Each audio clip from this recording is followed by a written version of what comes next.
अस्सलाम वालेकुम। हर गुजरते दिन के साथ इजराइल का फ़लस्तीन पर अटैक और ज़्यादा क्रूर होता जा रहा है।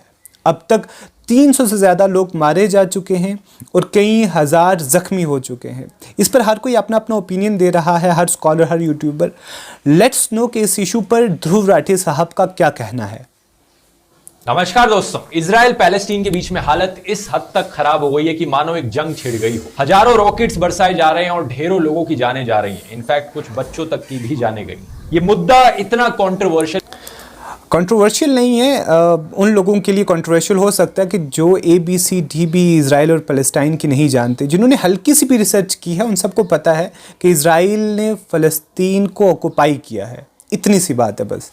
है कि बाकी दुनिया के लोग दो हिस्सों में बट गए हैं। इंडिया में भी ट्विटर पे दो ट्रेंड्स चल रहे थे टॉप पर, एक इंडिया स्टैंड्स विद इजराइल और एक इंडिया स्टैंड्स विद पैलेस्टाइन। ये भी समझना कोई मुश्किल बात नहीं है कि इंडिया स्टैंड्स विद पैलेस्टाइन क्यों ट्रेंड कर रहा है और इंडिया स्टैंड्स विद इजराइल क्यों ट्रेंड कर रहा है। बात दरअसल ऐसी है कि जितने भी ह्यूमन राइट्स एक्टिविस्ट है जो ह्यूमन राइट्स वायलेशन के खिलाफ अपनी आवाज़ उठाते हैं, और इस केस में पर्टिकुलरली जो मुस्लिम्स है, क्योंकि मुस्लिम्स की one of the most sacred place मस्जिद अल अक्सा जो मुसलमानों का पहला किबला भी रह चुका है, ये उसका मुद्दा है। तो जितने भी मुस्लिम्स हैं और जितने भी ह्यूमन राइट्स एक्टिविस्ट्स हैं ओवरऑल, मुस्लिम्स के साथ साथ बाकी लोग भी, वो India stands with Palestine trend कर रहे हैं। अब क्योंकि जो मुस्लिम्स हैं वो India stands with Palestine trend कर रहे हैं, इसलिए बाकी जितने भी वक्त हैं वो India stands with Israel trend कर रहे हैं। और इससे बात और ज़्यादा क्लियर हो जाती है कि इंडिया का जो ऑफिशियल स्टैंड है वो इंडिया स्टैंड्स विद पैलेस्टाइन का है। कौन यहां पर सही है और क्यों ये मुद्दा शुरू हुआ, फिर से क्यों ये जंग शुरू हुई? आइए। कोई जंग तब शुरू होती है जब वो ख़त्म हुई होती है। जब से इजराइल ने फ़लस्तीनियों को उनके घरों से बाहर निकालना शुरू किया है तब से ये जंग चल ही रही है। और जंग भी नहीं है, ये सॉर्ट ऑफ यूनिलैटरल अटैक है, क्योंकि दोनों पावर्स को कंपेयर नहीं किया जा सकता। करते हैं आज के इस वीडियो में। अब ये है दोस्तों इजराइल पैलेस्टीन का मैप। इसमें इजराइल कहां पर है ये तो बड़ा क्लियरली दिख ही रहा होगा आपको, लेकिन पैलेस्टीन को थोड़ा ढूंढना पड़ता है। जो ऊपर का हाईलाइटेड रीजन है उस पूरे रीजन को वेस्ट बैंक कहते हैं, और जो नीचे पतली सी ग्रीन कलर की स्ट्रिप दिख रही है उसे गाजा स्ट्रिप कहते हैं। अब इस पूरे नक्शे में जो ग्रीन कलर के एरियाज है वहां पर पैलेस्टीनियन लोग रहते हैं, और जो डार्क ग्रीन कलर के एरियाज है वहां पर पैलेस्टीनियन सरकार का राज है। लेकिन जो वेस्ट बैंक के अंदर पिंक कलर का एरिया है वहां पर इजराइल का कंट्रोल है, और वहां पर कुछ इजरायली लोग भी रहते हैं। अब ये नक्शा देखकर इजरायली लोग रहते नहीं है, जबरदस्ती उन्होंने फ़लस्तीनियों को वहां से निकालकर वहां पर इलीगल सेटलमेंट्स बनाए हैं। थोड़ा अजीब सा नहीं लग रहा आपको कि ये कैसे हो सकता है कि दो देश ऐसे एग्जिस्ट करते हैं 100 अलग अलग टुकड़ों में, 100 से ज्यादा अलग अलग टुकड़े हैं, और अगर कोई इंसान ऊपर से नीचे तक चलना शुरू करेगा तो देखेगा अच्छा मैं इजराइल में हूं, अब मैं पैलेस्टीन में आ गया, थोड़ा सा आगे चला अब मैं फिर इजराइल में आ गया। नहीं, ऐसी बात नहीं है। पहले तो सबको ये बात समझ लेनी चाहिए कि इजराइल और फ़लस्तीन जिसको हम कहते हैं वो पूरे को पूरा पहले फ़लस्तीन ही था। फिर इजराइल ने वहाँ पर जो फ़लस्तीनियंस हैं उनको डिस्पोजेस कर कर, उनको कत्ल कर कर, उनको घरों से बाहर निकाल कर वहाँ पर अपने सेटलमेंट्स बनाए। और जहाँ पर ये वेस्ट बैंक की बात कर रहे हैं कि थोड़ा सा चलो और इजराइल आ जाता है, फिर थोड़ा और चलो और फ़लस्तीन आ जाता है, ऐसा नहीं है। ये पूरे को पूरा फ़लस्तीन ही है। इजराइल्स ने इन जगहों पर भी, यूनाइटेड नेशन ने जो फ़लस्तीनियों को 45% जो हिस्सा भी दिया था, अपनी ज़मीन का 45% हिस्सा, उसमें भी इजराइल ने इलीगल परमानेंट सेटलमेंट्स बना लिए हैं। अब वहाँ पर इजरायली लोग भी रहते हैं। तो ये बात दरअसल ऐसी है। थोड़ा सा और आगे चला अब मैं फिर पैलेस्टीन में आ गया। कैसे हो सकता है? एक ऐसा देश कैसे एग्जिस्ट कर सकता है 100 से ज्यादा अलग अलग टुकड़ों में? इसका अपना ही बड़ा इंटरेस्टिंग इतिहास है। इतिहास की बात मैं इस वीडियो में नहीं करूंगा क्योंकि बहुत लंबा वीडियो खिंच जाएगा। एक अलग से वीडियो बनाऊंगा इसके बाद जो इजराइल पैलेस्टीन की हिस्टोरिकल सिचुएशन बताएगा कि कैसे ये हो पाया। तो कोई हैरानी की बात भी नहीं है अगर दो देश ऐसे एग्जिस्ट कर रहे हैं अलग अलग टुकड़ों में बीचों बीच, तो इनके बीच में एक कॉन्फ्लिक्ट। और पैलेस्टीनियंस के मुताबिक और जो प्रो पैलेस्टीनियंस हैं उनके मुताबिक ये दो देश नहीं है, देश एक ही है, यानी कि पैलेस्टाइन ही है, और जो इजराइल है वो सेटलर कॉलोनी है, कंट्री नहीं है। भी बहुत ज्यादा होता है। इस नक्शे के बीचों बीच जेरूसलम का शहर है, 3 धर्म के लोगों के लिए बड़ा ही होली शहर, क्रिश्चियंस, मुस्लिम और ज्यूस के लिए। और जेरूसलम के साथ भी यही हाल है। जो वेस्ट जेरूसलम वाला एरिया है वो इजराइल के अंदर है, वहां पर बहुत से इजरायली लोग रहते हैं। लेकिन जो ईस्ट जेरूसलम वाला एरिया है वहां पर बहुत से पैलेस्टीनियन लोग रहते हैं, और इंटरनेशनल लॉ के अकॉर्डिंग वो पैलेस्टीन का पार्ट है। लेकिन वहां पर इजराइल ने कब्जा कर रखा है। इजराइल का मानना है कि पूरा का पूरा जेरूसलम शहर ही उनका है और उनका ही होना चाहिए, और पैलेस्टीनियंस का मानना है ऑब्वियसली कि वो उनका है। पिछले कई सालों से ईस्ट जेरूसलम में ढेरों पैलेस्टीनियन परिवारों को एविक्शन फेस करना पड़ा है। मतलब एविक्शंस नहीं, ये फोर्सफुल डिस्पोजेशन, इलीगल डिस्पोजेशन इसको कहेंगे। इविक्शन जब हम कहते हैं तो it means it is being backed by law. तो ये इस केस में ऐसा नहीं है, क्योंकि अगर हम इंटरनेशनल लॉ की भी बात करें, पैलेस्टीनियंस को अगर छोड़ भी दें, क्योंकि पैलेस्टीनियंस जो हैं वो इज़राइल को एक्सेप्ट ही नहीं करते हैं, रिकॉग्नाइज ही नहीं करते, तो इज़राइल के लॉ की बात तो आएगी ही नहीं।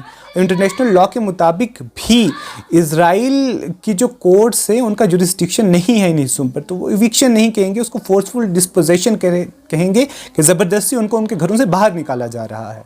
अब इजरायली सरकार पर आरोप लगाया गया है कि उन्होंने जबरदस्ती ढेरों पैलेस्टीनियन परिवारों को अपने घरों से बाहर निकाल फेंका। अब दूसरी तरफ अगर हम बात करें, इल्ज़ाम ही नहीं बल्कि हकीकत तो ये है कि जब 1948 में जब फ़लस्तीनियंस को कत्ल किया गया, 15,000 से ज़ायद को, 530 से ज़्यादा सिटीज़ और विलेजेस को डिस्ट्रॉय कर दिया गया, उस वक्त 7.5 लाख यानी कुल आबादी फ़लस्तीनियंस की 19 लाख थी, उसमें से 7.5 लाख फ़लस्तीनियंस को उनके घरों से बाहर निकाल दिया गया।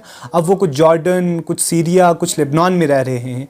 आज उनकी तादाद 70 लाख है, यानी कि इजरायलीज़ ने ज्यू सेटलर्स को बसाने के लिए 70 लाख फ़लस्तीनियंस को उनके घरों से बाहर निकाला हुआ है। वो आज भी इस उम्मीद से हैं कि वापस जाकर अपने घरों में रहेंगे। जो आज जो इज़राइल जहाँ पर बसा हुआ है, जो सेटलर्स जहाँ पे रह रहे हैं, वो इन्हीं लोगों की जगह रह रहे हैं। गाजा स्ट्रिप की तो वहां पर कहानी काफी अलग है। वहां पर पैलेस्टीनियन सरकार का कंट्रोल नहीं है, बल्कि वहां पर कब्जा कर रखा है एक militant group / political party Hamas ने। अब कब्जा नहीं करके रखा हुआ है भाई, वो वहाँ पर इलेक्शंस जीत कर आए हैं, इलेक्टेड गवर्नमेंट है। अब जो पैलेस्टीनियन प्राइम मिनिस्टर है, जो वेस्ट बैंक में डार्क ग्रीन एरियाज पर रूल करते हैं, उनका भी कंट्रोल नहीं है गाजा स्ट्रिप पर, क्योंकि ये हमास ने पूरा कब्जा कर रखा है इस गाजा स्ट्रिप पर। और कुछ कंट्रीज दुनिया में जैसे कि यूएसए, इजराइल और यूरोपियन यूनियन और जापान, ये कंट्रीज मानती हैं कि हमास एक टेररिस्ट ग्रुप है। लेकिन दूसरी तरफ कुछ कंट्रीज हैं जैसे कि यूके और ऑस्ट्रेलिया, जो सिर्फ हमास के मिलिटेंट विंग को एक टेररिस्ट ग्रुप मानती हैं। लेकिन तीसरी तरफ कुछ ऐसी भी कंट्रीज हैं जैसे कि चाइना, रशिया, टर्की, ईरान और नॉर्वे, जो हमास को कंप्लीटली एक टेररिस्ट ग्रुप नहीं मानते। ये बात ऐसी ही हुई कि पाकिस्तान इंडिया पर ये बैन लगा दे कि Indians should not have their army, उनकी कोई फोर्स नहीं होनी चाहिए, पुलिस नहीं होनी चाहिए, उनके पास वेपन्स नहीं होने चाहिए। अगर वो ऐसा करेंगे तो वो टेररिस्ट ग्रुप होगा। कितनी इलॉजिकल सी बात है। अपनी प्रोटेक्शन के लिए कोई अपनी आर्मी फॉर्म नहीं कर सकता, हालांकि इंटरनेशनल लॉ के मुताबिक दे कैन डू दिस, उसके बावजूद कुछ कंट्रीज उसको टेररिस्ट ग्रुप कहती हैं। डिस्गस्टिंग। हमास और इजरायली मिलिट्री अक्सर एक दूसरे के ऊपर रॉकेट्स फेंकते रहते हैं। हालांकि इजराइल के पास एक आयरन डोम है जो कि बहुत अच्छा डिफेंस सिस्टम है, जो उन्हें प्रोटेक्ट करके रखता है हमास की तरफ से आने वाले रॉकेट्स से। तो जो रॉकेट्स की फायरिंग है और एयर स्ट्राइक्स हैं, वो गाजा और इजराइल के बीच होते हैं। वहां पर वेस्ट बैंक वाले पैलेस्टीन का कुछ ज्यादा लेना देना नहीं है, वहां से कोई रॉकेट्स नहीं फेंके जाते इजराइल की तरफ, क्योंकि वहां पर बीचों बीच इजरायली लोग भी रहते हैं। लेकिन at the same time Gaza में जो बॉर्डर है वो बड़ा क्लियरली डिफाइंड।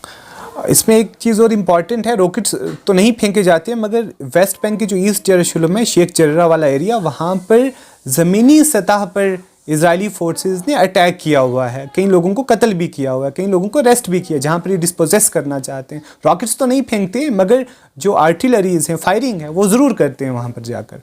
गाजा के अंदर कोई इजरायली लोग नहीं रहते, बड़ा क्लियर डार्क ग्रीन कलर की स्ट्रिप है। इनफैक्ट गाजा के चारों तरफ कंप्लीट ब्लॉकेड लगा रखा है इजराइल ने।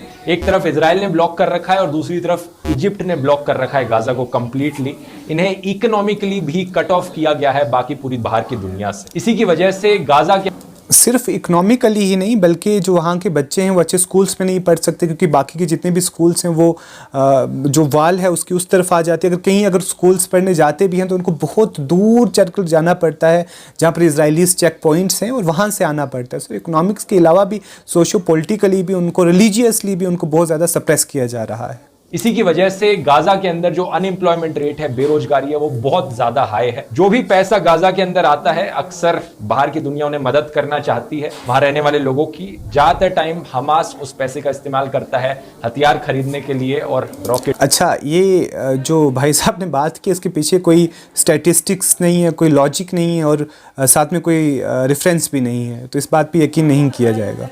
और रॉकेट्स फेंकने के लिए। तो इस डिफरेंस को समझना यहां पर बहुत जरूरी है। जो बॉर्डर को लेकर प्रॉब्लम्स हैं, लोगों को घरों से बाहर निकाल कर फेंका जा रहा है, ये प्रॉब्लम्स है। और जहां पर इजराइल को अक्यूज किया जा रहा है कि उन्होंने कब्जा कर रखा है जमीन पर, वो वेस्ट बैंक में है और गाजा में हमास। अब इस बैकग्राउंड नॉलेज को आपने समझ लिया तो अब बात करते हैं करंट इवेंट्स की। ऐसा कहा जा सकता है कि ये करंट इशू शुरू हुआ शेख जर्रा के मुद्दे से। ईस्ट जेरूसलम में शेख जर्रा एक नेबरहुड है जहां पर कई पैलेस्टीनियन परिवारों को ऑर्डर दिया गया। ऑर्डर नहीं दिया गया, again order is a legal term. जैसे कि मैंने पहले कह चुका हूँ कि इजराइल के किसी कोर्ट का कोई जुरिस्डिक्शन ही नहीं है। वो लीगली, इंटरनेशनल लॉ के मुताबिक भी लीगली वो क्वालिफाइड ही नहीं है किसी भी पैलेस्टीनियन पर कोई भी कानून लागू करने के लिए या कोई भी फैसला देने के लिए उनके खिलाफ या उनके हक में। तो ऑर्डर कहाँ से हो गया भाई? अपना घर छोड़कर जाने के लिए। साथ ही साथ अभी एक हफ्ते पहले कुछ एक्सट्रीमिस्ट राइट विंग ज्यूज ने बड़ी भड़काऊ रैलीज निकाली इन ईस्ट जेरूसलम के नेबरहुड से, जहां पर इन्होंने नारे लगाए डेथ टू अरब्स। जब ये रैलियां निकली, ज्यूज और अरब मुस्लिम कम्युनिटीज के बीच में टकराव हुआ, टेंशंस बढ़ी और आग में घी डालने का काम किया extreme right wing Israeli politicians ने। जैसे कि ये लोग, इन्होंने भाषण दिए, अपने बड़े ही भड़काऊ भाषण दिए, कहा कि ये पूरा शहर हमारा है और इससे सिचुएशन और बिगड़ गई। 7 मई की बात है कि पैलेस्टीनियन लोग प्रोटेस्ट कर रहे थे इन्हीं एविक्शंस के खिलाफ। ये प्रोटेस्ट वायलेंट हुए, पत्थरबाजी हुई, इजरायली पुलिस ने सिचुएशन कंट्रोल करने की कोशिश करी, क्रैश करे पुलिस के लोग और प्रोटेस्टर्स और दोनों तरफ लोग इंजर्ड हुए। 10 मई की बात है कि इजरायली पुलिस अल अक्सा मस्जिद के अंदर घुसी और वहां पर पैलेस्टीनियन लोगों पर रबर बुलेट्स फायर करी गई और स्टन ग्रेनेड्स फेंके गए, जो लोग वहां पर प्रे करने के लिए आए थे। हालांकि इजरायली पुलिस का कहना है कि उन्हें पहले से खबर थी कि कुछ पैलेस्टीनियन लोग मस्जिद के अंदर पत्थर इकट्ठे करके बैठे हैं, जो वो उन पर फेंकेंगे जो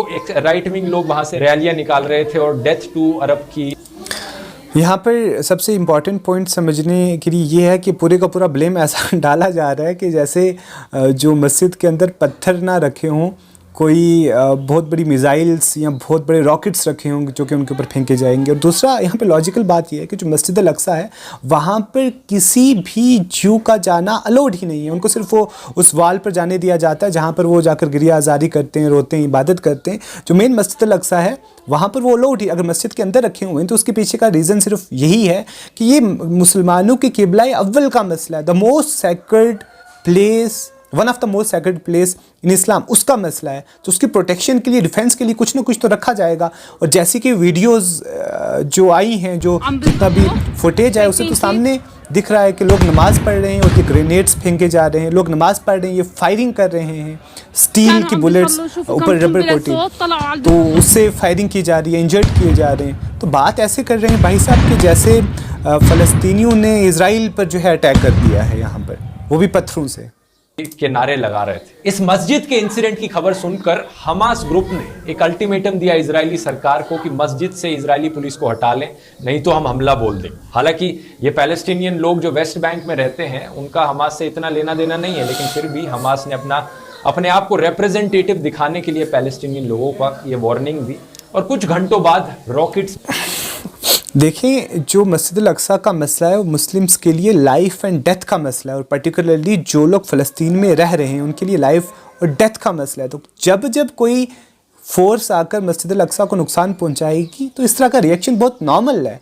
और जो इज़राइल की फोर्सेस है उन्होंने मस्जिद अल अक्सा के अंदर आकर आग लगा दी थी। मस्जिद अल अक्सा के अंदर आकर वहाँ पर जो नमाज़ पढ़ रहे थे उन पर अटैक किया। तो रिएक्शन तो ऑब्वियस था। और हज़ारों रॉकेट एक साथ ही फायर नहीं किए थे, बल्कि कुछ रॉकेट्स फायर किए गए थे। अब उसके रिटेलिएशन में, अब फॉर इंस्टेंस किसके रिटेलिएशन में, जो इज़राइल की फोर्सेस ने आकर वहाँ की जो लड़कियां थी उनको अरेस्ट किया, वहाँ के जो बच्चे थे उनको ज़ख्मी किया और किस तरीके से उनको इंजर्ड किया, तो ये उसके रिटेलिएशन में थी, इन डिफेंस। भी फायर करने शुरू कर दिए इजराइल पर। तो गाजा से इजराइल में हजारों की संख्या में रॉकेट्स फेंके गए हमास ग्रुप के द्वारा, और जब ये रॉकेट की बौछार हुई इजराइल पर तो इजराइल ने भी रिस्पॉन्स में आकर एयर स्ट्राइक्स कंडक्ट करनी शुरू कर दी गाजा पर। इजराइल ने मजाक चल रहा है रिस्पॉन्स में आकर, है ना। ज़मीनी सतह पर तो आपने अटैक कर दिया था, अब बस ये था कि कोई बहाना चाहिए था और आपको अटैक करना था। रिस्पांस या डिफेंस यहाँ पर नहीं आएगा। ये अजीब बातें चल रही हैं यहाँ पर। 130 से ज्यादा एयर स्ट्राइक्स करी गाजा पर, और पिछले 2 दिनों में 40 से ज्यादा पैलेस्टीनियन लोग मारे गए हैं, जिसमें कि 9 से ज्यादा बच्चे हैं। और इजराइल की तरफ भी 2 इजरायली मारे गए हैं और 1 इंडियन की भी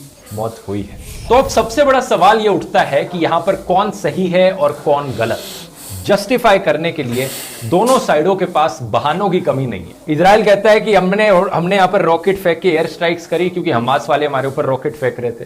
ये हमास वाले कहते हैं कि हमने रॉकेट फेंके क्योंकि इजराइल ने जाकर मस्जिद में हमला किया। इजराइल कहते हैं कि हमने मस्जिद में अटैक किया क्योंकि वहां पर लोग पत्थरबाजी कर रहे थे। वो पत्थरबाजी करने वाले लोग कहते हैं हमने ये किया क्योंकि ये हमारी जमीन हड़प रहे थे। ये कहेंगे नहीं, हम जमीन नहीं हड़प रहे थे क्योंकि ये एक लीगल मैटर था, इस चीज को कोर्ट में फाइनल किया गया था। और फिर बात हिस्ट्री पे चली जाएगी। मतलब ये बात पीछे जाती रहेगी। दोनों साइडों के पास बहानों की कमी नहीं है, एक के बाद एक एक्सक्यूजेस देंगे, फिर हिस्ट्री पर आ जाएगी कि तुमने पिछली 1967 की जंग में ये हुआ था, वो हुआ था। भाई कोई भी अगर कोई इशू है तो वो हिस्ट्री पर ज़रूर जाएगा। आप हिस्ट्री में चले जाएं, हिस्ट्री में बस इतना जाके देख लें कि 19वीं सेंचुरी की शुरुआत में वहाँ पर कौन रह रहा था, बस इतनी सी बात है। वहाँ पर देख लें कि किसकी आबादी कितनी थी। यूँ सिर्फ 3% थे। फिर कैसे एक एक करते करते किस तरीके से जो है वो कब्ज़ा किया गया फ़लस्तीनियों की ज़मीन पर, तो बात तो वहीं पर ख़त्म हो जाती है कि जो लोग वहाँ पर रहते थे, जो लैंड है Palestine belongs to them only. अब बाद में इसराइल की क्रिएशन कैसे हुई, और फिर 1967 का और उससे पहले 1956, फिर 1973, ये बातें तो बात की हैं। सवाल सिर्फ इतना है कि ऑनर कौन है ज़मीन का, ऑनर कौन है पैलेस्टाइन का। तो पैलेस्टाइन के ऑनर जो हैं वो पैलेस्टीनियंस ही हैं। अगर इसराइल ने वहाँ पर कब्ज़ा किया है, नाजायज़ कब्ज़ा किया है, तो Israel is responsible for every killing. जहाँ पर भी किलिंग हो रही है तो only Israel is responsible for this, और कोई भी नहीं। लेकिन कुछ चीजें हैं जो बड़ी क्लियर हैं, मुझे लगता है, जिन्हें हमें ध्यान रखना चाहिए इस सिचुएशन में। सबसे पहली चीज, इंटरनेशनल ऑब्जर्वर्स का क्या कहना है। यूरोपियन कमीशन का कहना है कि इजराइल जो एविक्शंस कराने लग रहा है यहाँ पर, वो ह्यूमैनिटेरियन ग्राउंड्स पर इलीगल है और उससे ग्राउंड पे टेंशंस बढ़ती है। United Nations office of the high commissioner for human rights का कहना है कि जो लॉ इजराइल यहाँ पर लगा रहा है वो इनहेरेंटली डिस्क्रिमिनेटरी है, और जो इजरायली सिविलियंस को ऑक्यूपाइड करने के लिए भेजा जा रहा है ज़मीन, वो प्रोहिबिटेड है under international humanitarian law and it may amount to a war crime. तो इससे ये तो क्लियर है कि इजराइल जो वेस्ट बैंक के एरियाज में ऑक्यूपेशन करने लग रहा है और पैलेस्टीनियंस को एविक्ट करने लग रहा है, ये गलत है अकॉर्डिंग टू इंटरनेशनल ऑब्जर्वर्स। लेकिन क्या इसका मतलब ये हुआ कि जो हमास करने लग रहा है वो सही है? बिल्कुल नहीं। आपके घर पर कोई आकर आपके घर पे कब्ज़ा कर ले, आपके बच्चों को कत्ल कर दे, और आप बस खड़े रहें, हाथ खड़ा कर कर साइड पे दीवार पे लगाकर हाथ खड़ा कर दें, भाई ले जाओ, इनको भी मार दो, हमारा सामान भी बाहर फेंक दो। कोई बिल्कुल गलत कर रहा है। बिल्कुल भी नहीं। इनफैक्ट हमास के जो रॉकेट्स हैं वो अक्सर इजराइल के आम शहरों पर पॉइंट किए जाते हैं। इसको समझने के लिए बस आप ये देख लें कि 2014 में कितने इजरायलीज मारे गए और पैलेस्टीनियंस कितने मारे गए।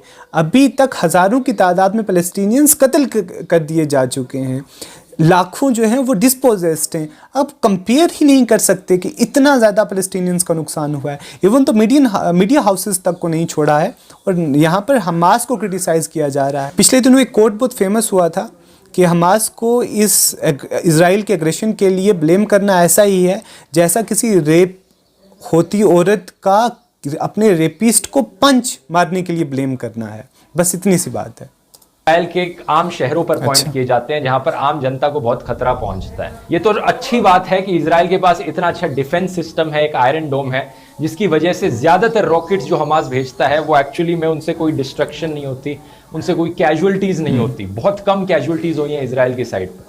लेकिन हमास के रॉकेट्स अगर एक्चुअली में लग जाएं और ये प्रोटेक्शन ना हो तो बहुत सारे इजराइल में रहने वाले लोगों की जानें जाएंगी। वायलेंस के रिस्पॉन्स में वायलेंस और उसके रिस्पॉन्स में और वायलेंस, इससे सिचुएशन सुधरती नहीं है, इससे वायलेंस एक्सपोनेंशियली बढ़ता रहता है। जैसा गांधी जी ने कहा था, an eye for an eye makes the whole world blind. दूसरी चीज है कि अभी तक जो सिचुएशन है उसके अकॉर्डिंग 60 से ज्यादा लोग मारे गए हैं, जिनमें 17 से ज्यादा बच्चे थे। ये सब इंसान थे। लेकिन प्रॉब्लम ये है, अनफॉर्चुनेट रियलिटी ये है कि इजराइल और ये जितने 70 लोग मारे गए हैं ये फ़लस्तीन के बच्चे मारे गए हैं या फ़लस्तीन के लोग और अब इसकी आज के टाइम में इसकी तादाद 300 से ज़्यादा हो चुकी है, जिसमें 40 से ज़्यादा सिर्फ बच्चे हैं और कई ज़्यादा औरतें हैं। अब इसके लिए भी क्रिटिसाइज़ किसको किया जा रहा है? हमास को इंसान नहीं दिखते। भाई कत्ल करने वाले जो हैं वो इसराइली फोर्सेज हैं, इसराइल को क्रिटिसाइज़ करो, दोनों को बीच में क्यों लेके आ रहे हो? और पैलेस्टीन में रहने वाले एक्सट्रीमिस्ट लोगों को यहाँ पर इंसान नहीं दिखते, उन्हें बस टेररिस्ट दिखते हैं। इजरायलियों को लगता है ये सारे पैलेस्टीनियन लोग टेररिस्ट हैं, और कुछ पैलेस्टीनियन को लगता है कि ये सारे इजरायली लोग टेररिस्ट हैं। वो उन्हें इंसानों की तरह नहीं देखते। दोनों तरफ के लोगों में इतनी नफरत घोली गई है वहां के पॉलिटिशियंस के द्वारा, वहां के मिलिटेंट ग्रुप्स के द्वारा, ये दोनों ग्रुप ऑफ लोग एक दूसरे को आंख में आंख मिलाकर देख ही नहीं सकते, बिल्कुल एक दूसरे का जानी दुश्मन समझते हैं। इसलिए एक के बाद एक वायलेंस को ये लोग जस्टिफाई करते रहते हैं कि हमने ये किया, डिफेंस में किया है। हम सिंपल सा लॉजिक है कि मुझे नहीं पता कि वहाँ के पॉलिटिशियंस क्या कर रहे हैं, बाकी लोग क्या कर रहे हैं। इतनी सी बात है कि जब फ़लस्तीनियों को उनके घरों से कोई बाहर निकालेगा तो वो क्या सामने वाले से मोहब्बत करेंगे? सोचने की बात है। ने ये किया अपनी जिंदगी बचाने के लिए किया है। बात यहां पर यह है समझने वाली कि सारे पैलेस्टीन लोग हमास को सपोर्ट नहीं करते। एट द सेम टाइम सारे इजरायली लोग अपनी इजराइल की सरकार को सपोर्ट नहीं करते जो इजराइल की सरकार ये करने लग रही। पास्ट में ऐसे कई इजरायली पॉलिटिशियंस भी आए हैं जिन्होंने कोशिश करी है अपनी ज्यादा से ज्यादा पीस बनाने की, और उन्हें असैसिनेट भी कर दिया गया था एक्सट्रीमिस्ट इजरायली ज्यूज के द्वारा। तो दोनों तरफ एक्सट्रीमिस्ट लोग बहुत ज्यादा है। इतनी सिग्निफिकेंट पॉपुलेशन है एक्सट्रीमिस्ट लोगों की कि वो ओवर पावर कर जाते हैं। इसी रीजन से पूरे देश को टेररिस्ट घोषित नहीं, सारे इजरायली लोग टेररिस्ट नहीं हैं। जो इज़राइल की फोर्सेस हैं जो फ़लस्तीनियों पर जुल्म डाल रहे हैं वो टेररिस्ट हैं, और उनके साथ साथ जितनी भी बाकी कंट्रीज़ हैं जो इसको पूरे के पूरे एक्टिवली सपोर्ट कर रहे हैं वो टेररिस्ट हैं।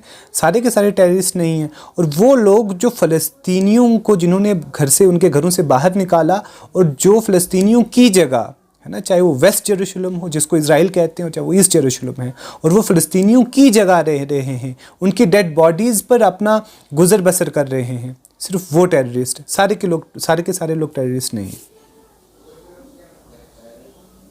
घोषित कर देना कि ये कहना कि सारे इजरायली लोग टेररिस्ट होते हैं या फिर सारे पैलेस्टीन लोग टेररिस्ट होते हैं, ये बहुत ही गलत है करना। अगर ऐसा बोलोगे आप तो इससे बस नफरत बढ़ेगी ही, कम नहीं होगी दोनों साइड्स के बीच में। तीसरी चीज यहां पर यह है जो स्पाइडरमैन फिल्म का कोट है, with great power lies great responsibility. दोनों साइडों को देखो, किस साइड के पास ज्यादा पावर है, बड़ा ऑब्वियस है। इजराइल की जो मिलिट्री टेक्नोलॉजी है, जो इनके डिफेंस सिस्टम्स है, जो इनकी एजेंसीज है मोसाद जैसी, उनसे कंपीट करना नेक्स्ट टू इम्पॉसिबल है। ये दुनिया की one of the best military powers है इजराइल। तो इतनी पावर के साथ साथ इनकी रिस्पॉन्सिबिलिटी भी बढ़ जाती है। जो हमास जैसे लोग हैं जिन्हें इजराइल टेररिस्ट मानता है, अगर टेररिस्ट ग्रुप रॉकेट फेंकेंगे तो इन्हें भी उन्हीं की तरह रिस्पॉन्स करने की जरूरत नहीं है। इन्हें वायलेंस के रिस्पॉन्स में वायलेंस करने की जरूरत है। यहाँ पर पूरे का पूरा ब्लेम जो है वो ऐसे एक्सप्लेन किया जा रहा है कि जो सब कुछ जो हो रहा है उसके पीछे सिर्फ एक ही ग्रुप की गलती है और वो हमास है या फ़लस्तीनी, सिर्फ उन्हीं की गलती है और यहाँ पर गलती ही नहीं है किसी की। सारे का सारा ब्लेम जो है वो उन पर डाला जा रहा है। बट आप सबको फैक्ट पता है कि जो वहाँ पर जितने भी क्राइसिस हैं, जो भी हो रहा है वो सिर्फ इजराइल की वजह से हो रहा है। सिर्फ Israel is responsible for that. नहीं है उसी लेवल का। इजराइल ने गाजा में जो एयर स्ट्राइक्स करी हैं उसमें बहुत से सिविलियंस और बच्चे भी मारे गए, और इजराइल के पास इतनी टेक्नोलॉजी है, उन्हें इन चीज़ों का तो ध्यान रखना चाहिए कि वो जब टारगेट कर रहे हैं तो सिर्फ उनके रॉकेट लॉन्चर्स को करें या उनके टेररिस्ट ग्रुप्स को करें। बच्चे तो कोई यहाँ पर टेररिज्म का काम नहीं कर रहे हैं ना। और ये कहना कि यहाँ पर कुछ साइड में कैजुअलिटीज होंगी ही जब आप उन्हें टारगेट करोगे, ये सही नहीं है। अगर आपके परिवार से कोई वहाँ पर होता और आपके परिवार के जहाँ पर आपका परिवार रहता है उसकी साइड वाली बिल्डिंग में कोई टेररिस्ट रहता है और वहाँ पर ये लेक्चर किन्हें दिया जा रहा है? जिन्होंने नस्लों की नस्लें ख़त्म कर दी हैं। किस लिए? क्योंकि उनको वहाँ पर उनकी जगह जाकर रहना था। ये लेक्चर्स उसको दिए जा रहे हैं, उन लोगों को दिए जा रहे हैं। बम गिराया जाए और आपके परिवार में किसी की मौत हो जाए तो क्या ये जस्टिफाइड होगा? बिल्कुल नहीं होगा, स्पेशली जब ये काम दुनिया की one of the top military powers करे। तो ये चीजें कुछ सोचने वाली हैं, इन्हें ध्यान में रखना जब भी आप इस इशू के बारे में किसी से बात करो। तो बाकी आने वाले टाइम में मैं एक डिटेल्ड वीडियो बनाऊंगा। फ्रेंड्स, देखें, इस रिएक्शन वीडियो बनाने का सिर्फ एक मकसद है कि ज़रूरी नहीं है कि किसी इंसान के अगर मिलियंस में फॉलोअर्स हों तो वो हमेशा सही ही ओपिनियन दे। तो इस बात को समझना बहुत इम्पॉर्टेंट है कि जब भी आप किसी की साइड लें तो आप बेसिक रिसर्च ज़रूर कर लें, आप पढ़ ज़रूर लें कि हो क्या रहा है।